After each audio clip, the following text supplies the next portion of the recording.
Welcome to QI, where tonight we're cavorting with the K-folk. Please welcome the kind-hearted Katherine Ryan. The keen-eyed Josh Widdicombe. The king-sized Phil Jupiters. And kiss my keister if it isn't Alan Davis.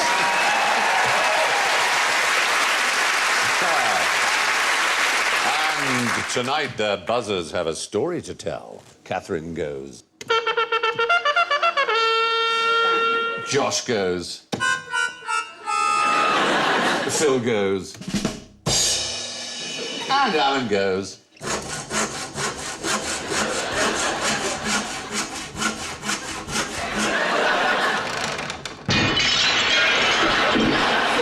You were sitting the right side of the branch, Alan. So, we start in the Kalahari. So tell me, how did the meerkat cross the road? Carefully. That's not a life-size one, is it? That's not a... Well, it is a life-size one. Really, I'd say it was in the foreground, except there's a bit of road before it. Yes, it's confusing, isn't it? It's just a very tiny car. It's a dinky car. Do they cross in a group? Like, you know, when you see those kids in the reflective jackets? Yes. Snaking across the road with some sort of handler. I think that's what children have. Well, meerkats are, despite their cutesy reputation, they're pretty mean, fierce animals. And they have levels of superiority. And the leading meerkat sends across the less important meerkat to test the road. And it's the youngsters... That'll be you tonight, Do you want me to test it tonight? It's your first time, you have to cross the set.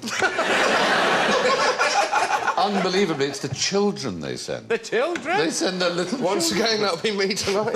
Well, we do the same. We do the same with buggies, right? You push that straight out into the road before you. So what are they testing? That it's not going to get hit by a car? Yeah, exactly. Basically, that it's safe. And if the youngsters get gobbled, they go, oh, I'm not doing that. Do they not understand that there might be another car in a minute? It seems odd, but... Well, that one's been killed by a car, so we'll all be fine. Are the tiny meerkats wearing high-vis jackets like human children do, or do they just rely on their own gorgeousness? I think they rely on their own gorgeousness. But they're leading the sort of head, not exactly... you see, you're going, I don't fancy that one at the bottom's chances, if that's all right. Exactly. He knows he's about to be sent. That one behind him's just about to do that. You have alpha females with meerkats, and in fact they kill each other's children. What? Yes, they're pretty nasty animals when it comes to it, I'm afraid. They're not very nice at all. They're child murderers, to be perfectly honest. Here are 3 young meerkats crossing the... 2 have spotted the vehicle.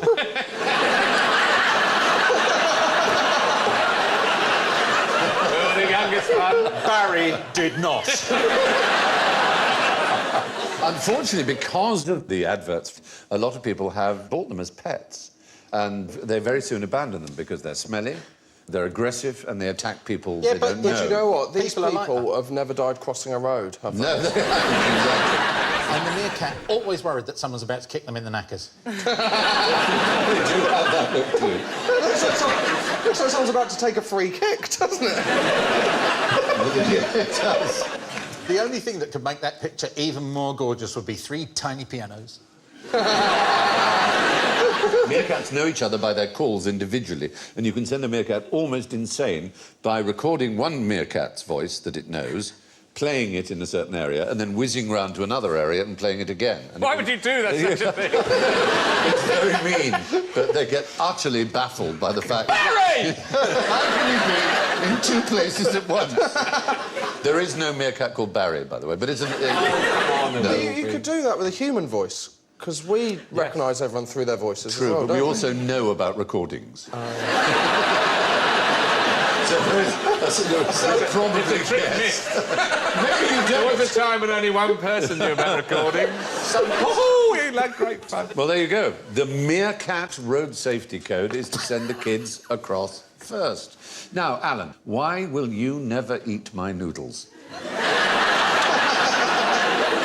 It was bound to happen that this show would just become about you two. Just haven't agreed on a fee, haven't we? Remember, we're involving people from countries beginning with K, Kenya, well, which have a particular association, perhaps, with noodles. Kent. Kent. Famous for the Kentish pasta. No, go east. Korea. Thank you, Josh. In Korea, noodles, of course, are very popular. Of course. And when will I eat your noodles means when are you getting married? In other words, when are you going to be throwing a party in which you will serve noodles? So it's just a Korean phrase. It's like saying, when are you going to tie the knot? When am I going to eat your noodles? Well, you're already married, so I'm not going to eat your noodles. And you didn't invite me. I did invite you. Oh, you didn't did? come. No, that's right. I was abroad. I was abroad. Yeah, you know what you were doing? You were filming an episode of Bone. Yes, of course. I've never been so insulted in my life. I'm so sorry. I'm so... Oh, God, how embarrassing. I'm so sorry. Anyway, that's what it means. Here are some other Korean phrases, though. The other man's rice cake always looks bigger. What would be the British equivalent of that? Oh, the grass is always greener. Or as my uncle used to say, the other man's arse is always cleaner. If there are too many ferrymen on a boat, it will sail up a mountain. Is that just literal? It's probably, but maybe. If they say that in North Korea, the boat is going up the mountain. That's true. There is a Too many cooks spoil the broth. Too many cooks spoil the broth.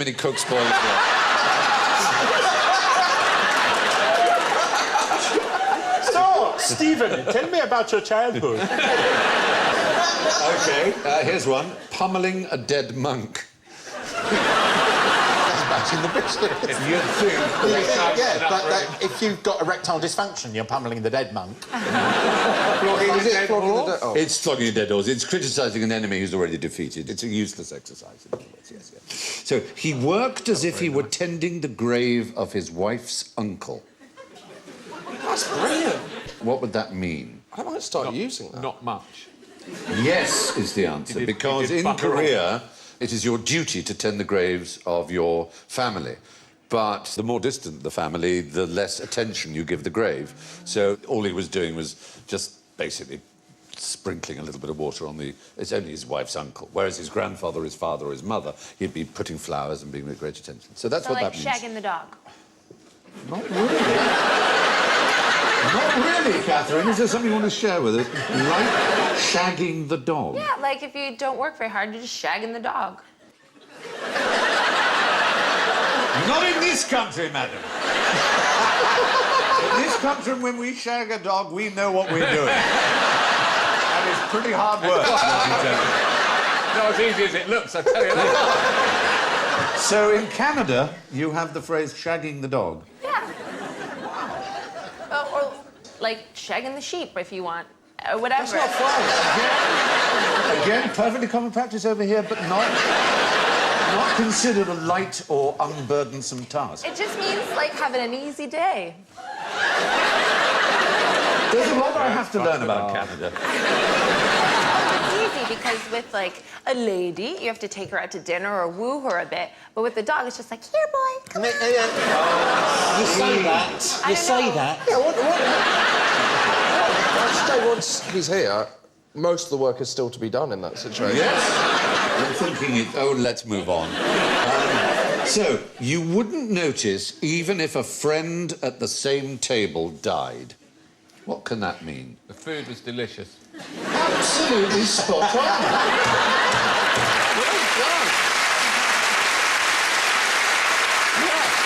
The food was so damn good that even if a friend died at the table, you wouldn't notice because you would just constantly... That's brilliant. Well done. That's pretty class. That is classy, isn't it? I Someone like that. dies at the table, you're going, can I see the dessert menu? How good it was. My eyebrows are on fire. I can hardly believe what I've seen. No. Ears on Help me, fire? I'm burning. That is, yes. I'm in a really desperate situation. Yeah, I'm in a desperate situation. Showing off your wrinkles to a silkworm? You have found a silkworm in your underpants. Silkworms are pretty wrinkly. So if you show your wrinkles to a silkworm, he's going to go, nah, I can do better than that. So it's like teaching your grandmother to suck eggs. Oh, that's what it means. imagine how wrinkly a silkworm's knackers are. And finally, he disappeared like a fart through hemp pyjamas.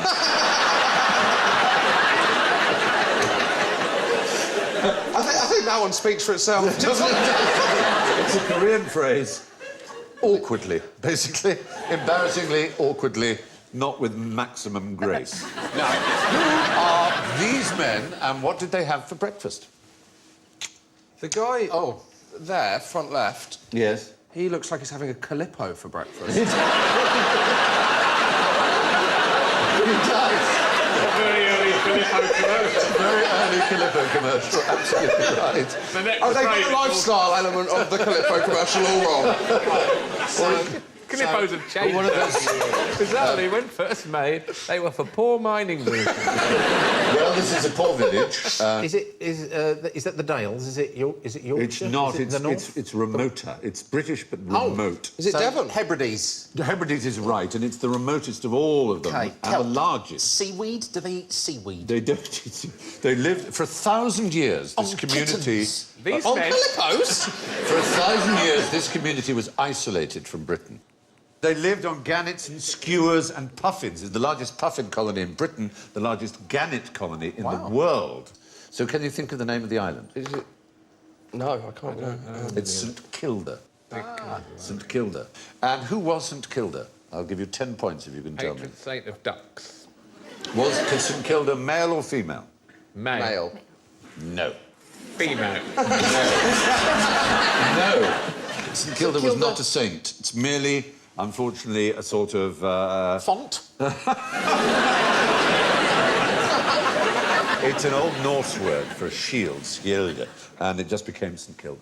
But it's not a saint at all. So it's known as St Kilda. And it wasn't until 1930 the last 36 natives of St Kilda voluntarily left their ancestral home. But oddly enough, they were given jobs in the British Forestry Commission, and there hadn't been trees on St Kilda for 1,500 years. So none of the St Kildans had ever seen a tree before. They were given jobs in forestry. What the fuck is that?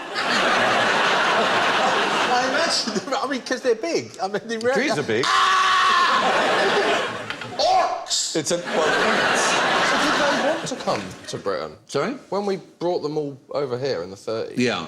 weren't they resistant? No, it was voluntary. I mean, this was a place that was so windy that literally sheep were blown off the cliffs. It's terribly sad. And there was one windy period where, for a week afterwards, they were all deaf. I mean, it was a pretty hostile climate. I'm very confused because I feel like until you told me about the wind and the dead sheep, it sounded like a beautiful place to live. And now, Because yeah. it's sunny, and like in the 30s, nobody wanted to live here. No offense. It now sounds a bit more like Canada, doesn't it, to be honest? Sorry. No, I'm only kidding. And it's like, you know, they had all these delicious birds, like the original Nando's. I would like to live there. Yeah. I want to find a Kilder and see what they're about. Yeah, I dare say you could visit it.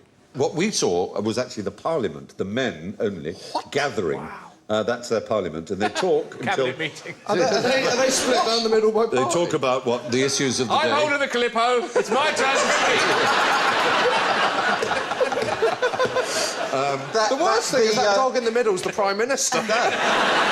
No, he's the Minister of Forestry. Oh, no trees and dogs. That's just cruel. In the middle of the 19th century, the first apple arrived in St Kilda, which caused absolute astonishment. Wait till they see the apple tree. They'll go mental. Exactly. Wait till they saw the trees. There's a Disney movie in this. I really love this place. Were they allowed to have sex with their family? I would imagine it was almost inevitable that they would have done, I'm afraid. I grew up in a remote area. I had 4 people in my year at school. Where? In Devon. On Really? Dartmoor. Yeah. Wow. Oh, in Widdicombe? Nearby. 2 boys, 2 girls. Were you homeschooled? No. You It was like were. all the kids around me. So this is quite familiar to you, then? That's my dad, third from the left. And the prison bell went... was Dartmoor... No, I was at school. But when a prisoner escapes, they ring the bell, don't they? Yeah, but... Did that ever happen? No. Well, it's not that loud a bell. Oh, So I don't think it happened when I don't think my parents would have told me. Wouldn't it be terrible if it sounded the same as the break bell? So you never know. Is it break or serial killer? You come in from playground and there'd be an extra guy in your class that was 40. With arrows on his suit. And you had the little ponies on the Dartmoor ponies? Right? Yeah, miniature ponies. Oh, wonderful. God, Yeah. It's a little bit more romantic than growing up in... where did you grow up? Barking. And Chigwell, are we talking? Loughton. Loughton, I beg your pardon, Essex. And I was in Norfolk, which has its own charm. And you were in Ontario somewhere? I'm from a place called Sarnia. Sarnia? Yeah. So how far is that from Toronto? Quite a You way. just go through a wardrobe.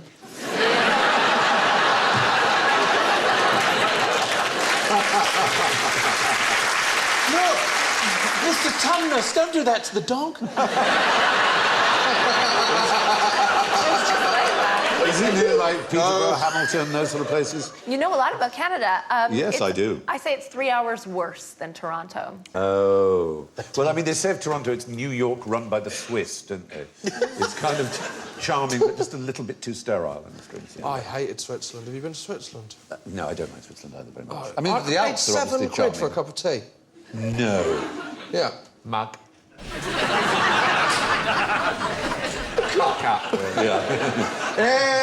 Anyway, let's move on. Now, where should you go to find Kiev railway station? Other than Kiev? Well, now. Oh.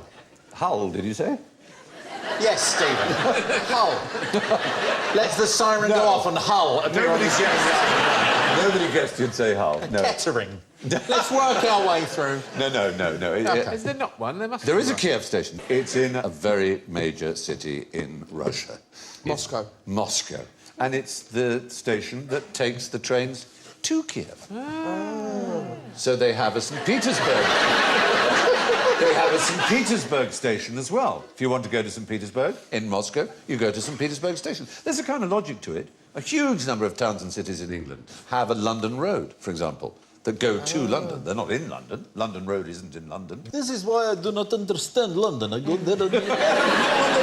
Newcastle is not here. It is in Newcastle, which is stupid. That's why the signage has to be so explanatory, because the Russians won't help. They don't want to give any customer service over there. They certainly Have you don't. been? It's not possible. It's No, not no, possible. no, no, no. It's not. Read the sign. Don't speak to the people. It's true. And of I course was it's in in Red Cyrillic. Square in Moscow, and I wanted to have a photo taken, and there was one of those guys with the massive peak caps and the green Oh, yes. uniform. And I said, would you take a photo of me in front of it? And he said, no. They're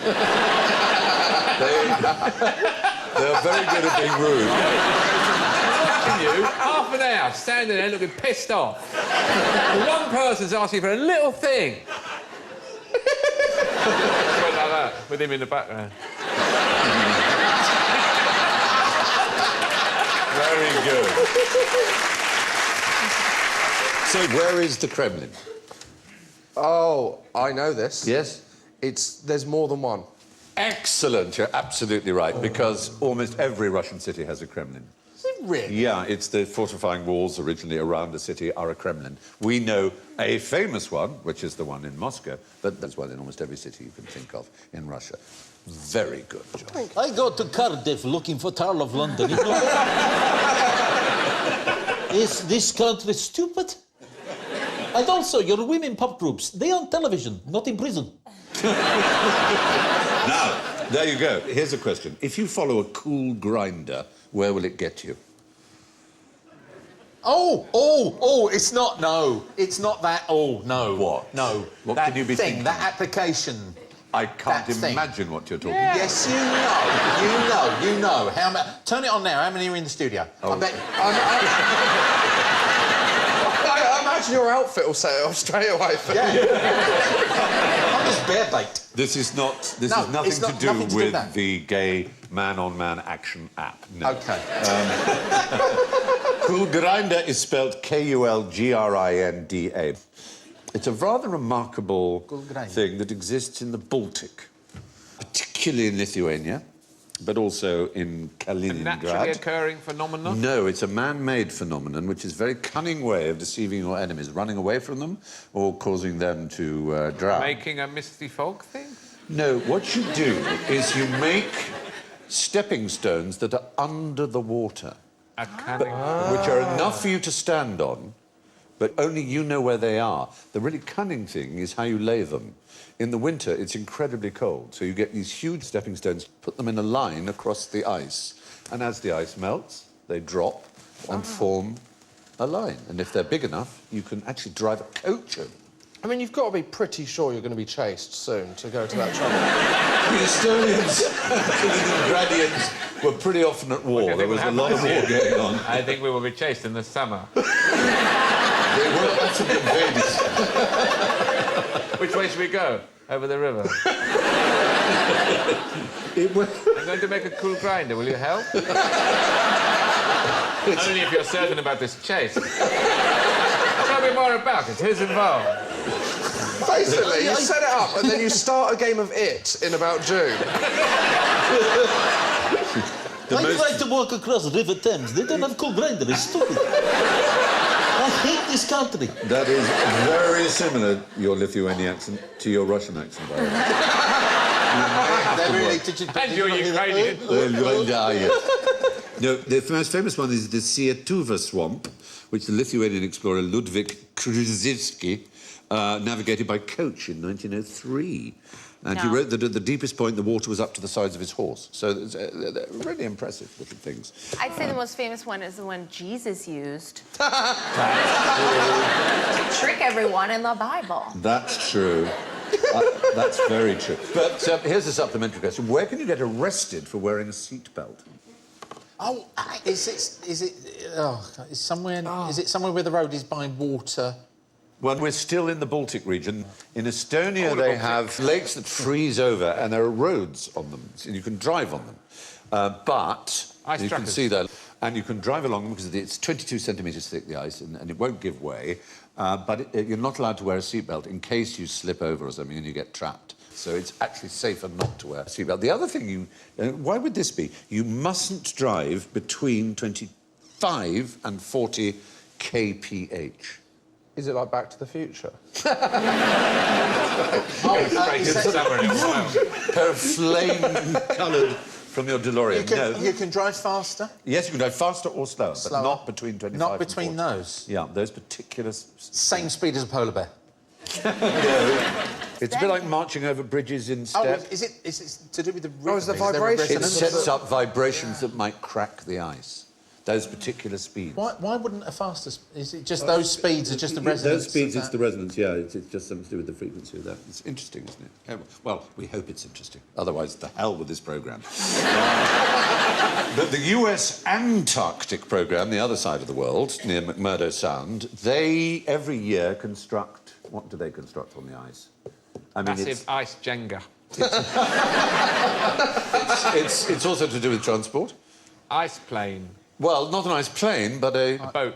An airport. An ice... yeah, a runway. A runway. A An runway, icy runway. so they can land their planes at McMurdo. Yeah, they have to sort of redo it every year. How do they grip it? It's ice is, you know, it's not too bad. Ice isn't too bad for Dancing on ice! Not that sort of ice. Dancing on ice is all that sort of... That's what they said to the pilot. This is frozen. Oh, no, actually, it's not so bad as you think. Not the sniffy ice, it's the other one. We landed 2 hours ago and we still seem to be going along. There's an element of that. All right, now, what is there to say about long-necked Karen? She's got lovely eyes. You're always the first to see the knife. One of those family fortunes ones, isn't it? We've had this before. Oh, yes, survey said... Name a bird with a long neck. The bloke goes, Naomi Campbell.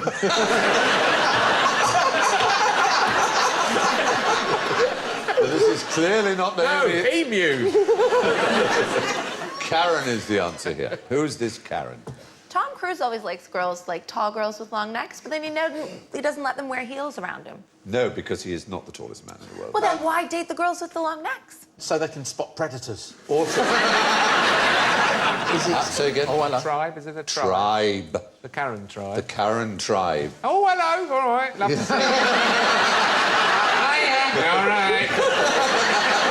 The neighbouring Tracy tribe. The Tracys. Stay away from Gary. Here come the Garys. Bothered. But the tribe we're talking about are the Padung Karen tribe from... Do they put rings around the... do all that Exactly. Let's have a look at them. extending over time. There we are. Look Oh, at My word. wow. that. Wow, isn't that impressive? Looks like she's kind of been bred impressive if she with takes a it off. slinky. The so-called giraffe At the end of the neck. day, it's... Well, they can't at the end.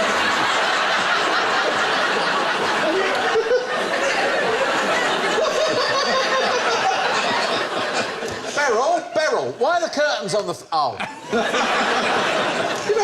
You know when you have a jack-in-the-box ready to go? Oh, yeah. Ba-ding! rather than go down, it just goes... Well, the surprising thing is that X-rays show that their necks...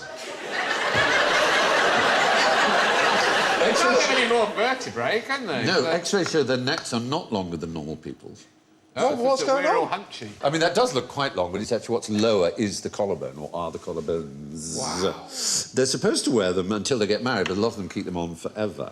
It's a sign of beauty, traditionally, although it's supposed also to protect them against tigers who will attack them by the neck. That's one theory. That is great. I always thought, okay, maybe they're like sacred. All right, it looks pretty. Tigers, I'm totally with it Yeah, now. it's tiger-proof. It's Put those around your neck. Exactly. All right. Most of them now live in Thailand, having fled Burma, and you can pay to go and see them.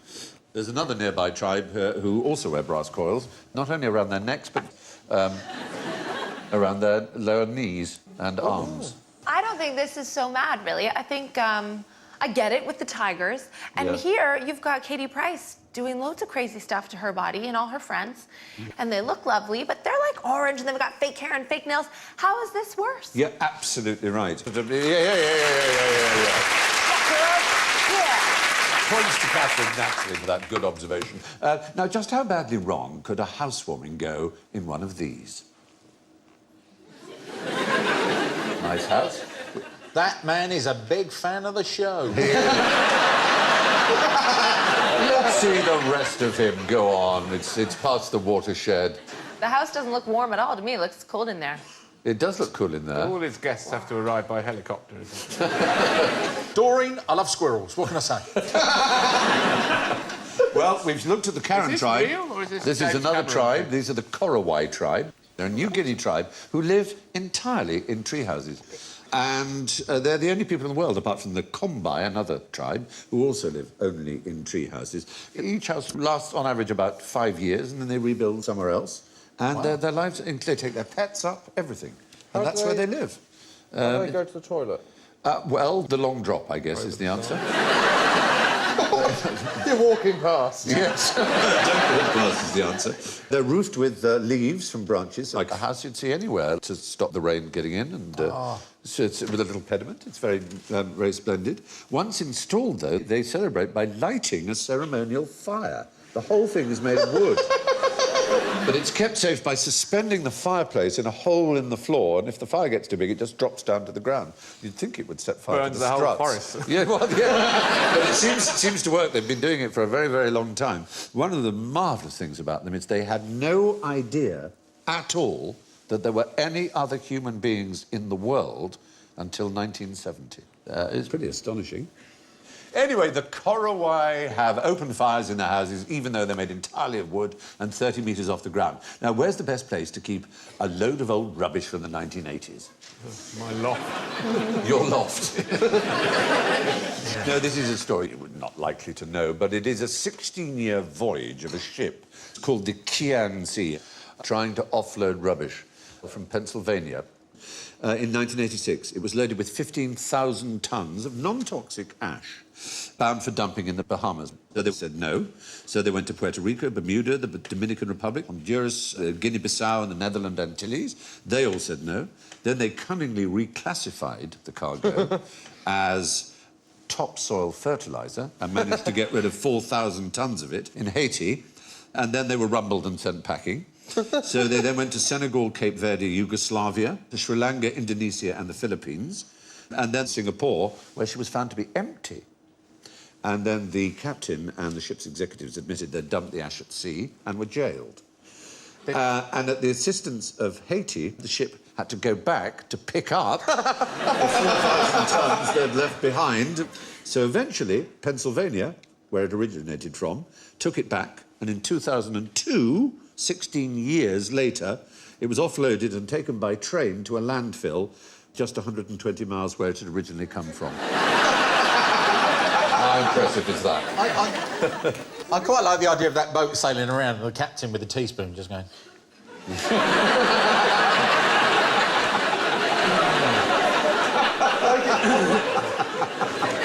Like in a prison yard, bring it out the bottom of his trousers. Actually, basically, it wasn't toxic. It's just people didn't want American rubbish. Don't say anything. How does ash go away? You landfill. Basically. it? Yeah. Eco-friendly Sweden uses so much waste to power its generators that it actually has to import rubbish. And Norway pays Sweden to take 80,000 tonnes a year, which Sweden then turns into power, and then they send the ash back to Norway for landfilling. So why don't we all do that? Why exactly? Good old Sweden. Let's hear it for the Swedes. Yay! Very good. We like the Swedes. One of the Maldives, unfortunately, Thilafushi, is an artificial island made entirely out of rubbish, which is really distressing. The country's residents and tourists produce so much garbage, the island is growing by 1 square metre a day. That is really, really upsetting, isn't it? I haven't been recycling for the last month because, well... I saw your face then. Yeah? Because someone stole my recycling bin from outside the front of my house. Which I don't know what the morals are on that crime. Are they good for sledding? I bet they're great for sledding. Was it you? I just got the lid. Were you luging on Josh's lid? How wrong of you. What did you just say? Luging. Yeah, but it's just that combination of words. I know. Well, that's what we like. Yeah. Yes. It's fun. Delicious. There's a shop. There's a shop at the end of my road that takes clothing and they send it to Africa, and they give you money for it. Yeah. And I was thinking, great, I've got lots of designer baby items, and so I brought all this stuff down, like cute little things. I'm showing them to the guy. He doesn't care what it is. He just cares about how much of it there is. Oh, in weight or and volume? And they weigh it. So if you've got, like, big old trousers, you get more money than if you've got, like, beautiful little baby stuff. And where's this shop? It's right. I Yeah. took some to my local charity shop, some clothes, and I've become increasingly irate that I haven't made the window display yet. It's like, yes, never give a gift you've been given to a charity shop, because that will go in the window, and your friend who gave it to you will pass it. Believe me, I've done Buy it and give it to you again. it. Yes, exactly. Oh, dear. And so the whirligig of time brings in its revenges. Now, name the nearest third world country. Oh, steady. You can get into all sorts of trouble. Yes, you Oh, could. hello. I'm not going to make any jokes about our near neighbours on this fine island. Let's just say it's as well that you didn't say Wales or Scotland. I'm too scared to answer. Let me give you the original definition of a third world nation, then you'll be less embarrassed, all right? French historian Alfred Sauvy. France!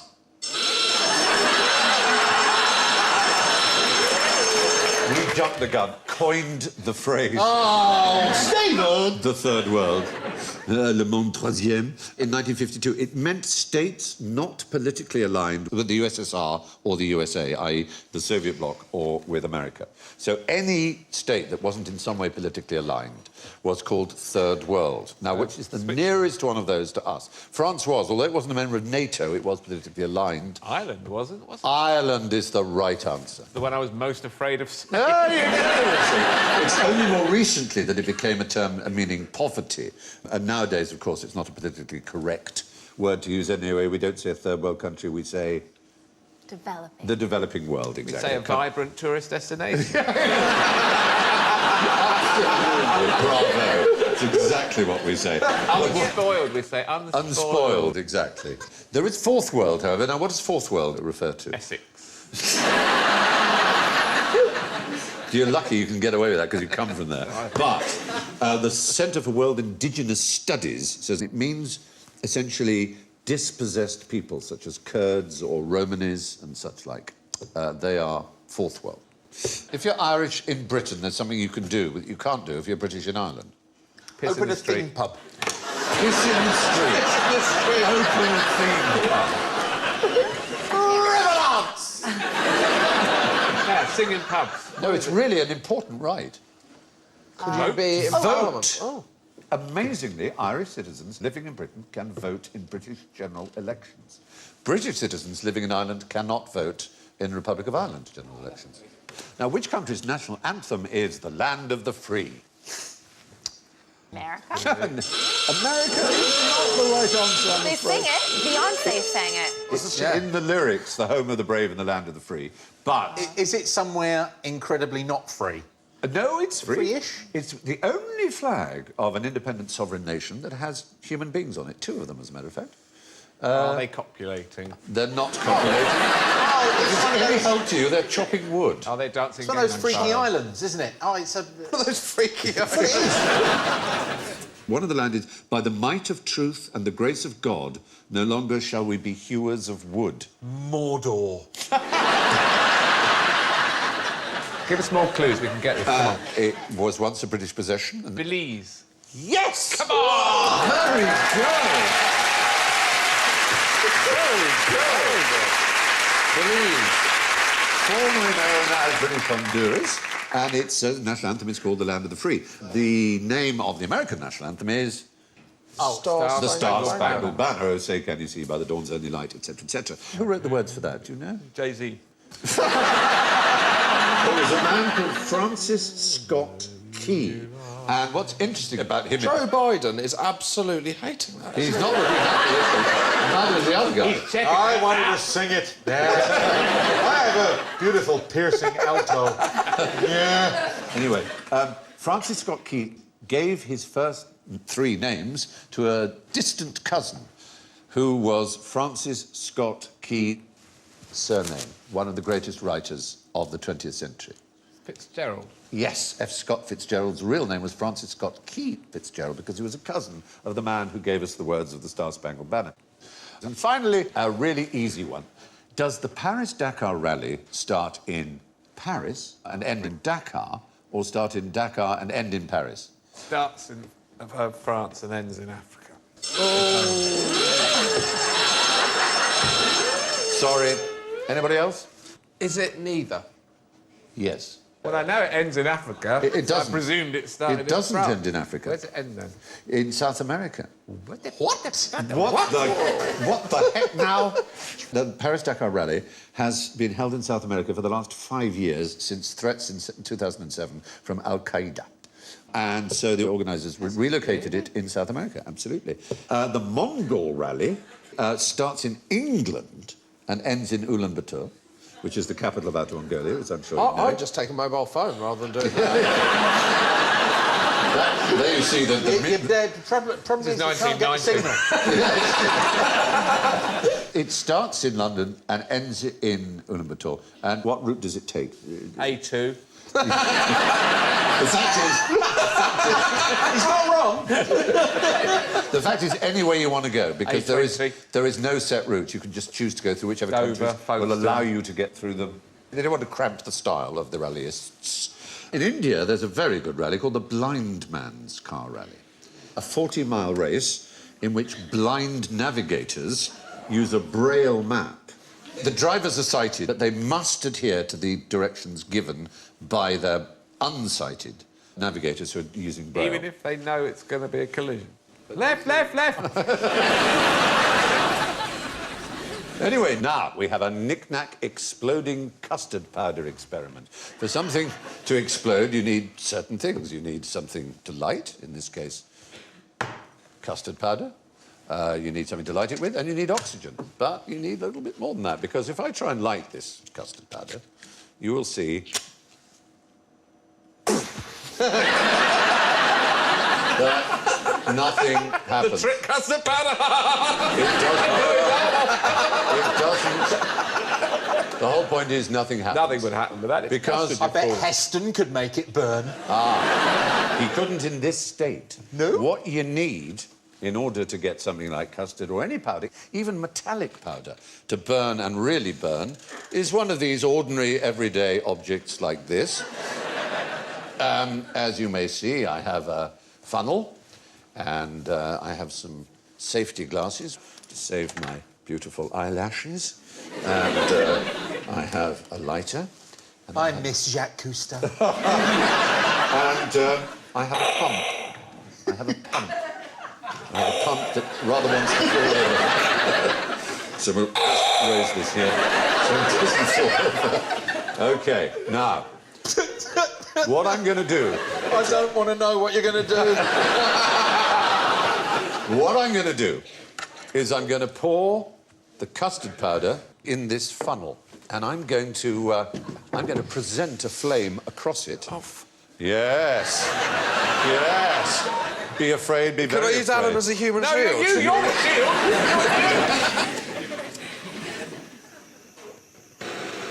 Oh, my God. There's flame. There's custard powder in there. I feel the need! The need for speed! All I need to do... Where are you going? Where the fuck am I? I'm going to the pump. I'm just going to the pump because I'm going to pump... We are now nearer than you! Can you see what I'm going to do? I'm pumping air. There's just too many double entendres. You pumping custard. Stop it. Are you ready for me to pump the custard? Oh, my God.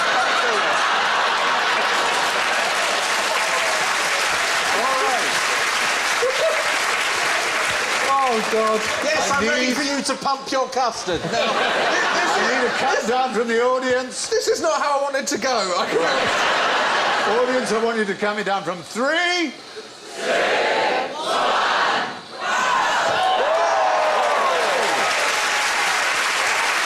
Wasn't that dangerous? It's quite warm there, actually. There's, If I'd been sitting there, I could have been ignited. you could have been covered in hot custard. I told you before you did this experiment. Which hot and exciting experiment brings me to the little matter of the scores, and they are fascinating. In last place, although he's played it so many times, with -9, is Phil Jupitus.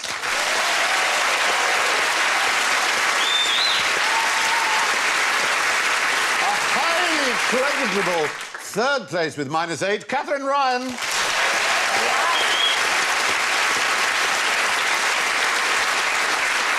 First appearance, second place with -7, it's Josh Widdicombe. Ladies and gentlemen, can you believe your ears? 14 points in the lead with +7 is Alan Davis.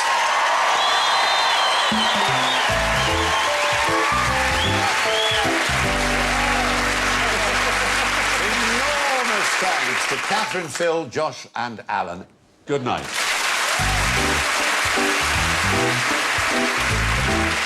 If you want more giggling, catch the latest episode of Bad Education over on BBC 3 now. And BBC 2 will be doing something pretty similar tomorrow night with a brand new series of Nevermind the Buzzcocks at 10 o'clock. Next tonight, Film Time. Colin Firth's BAFTA-winning performance in A Single Man.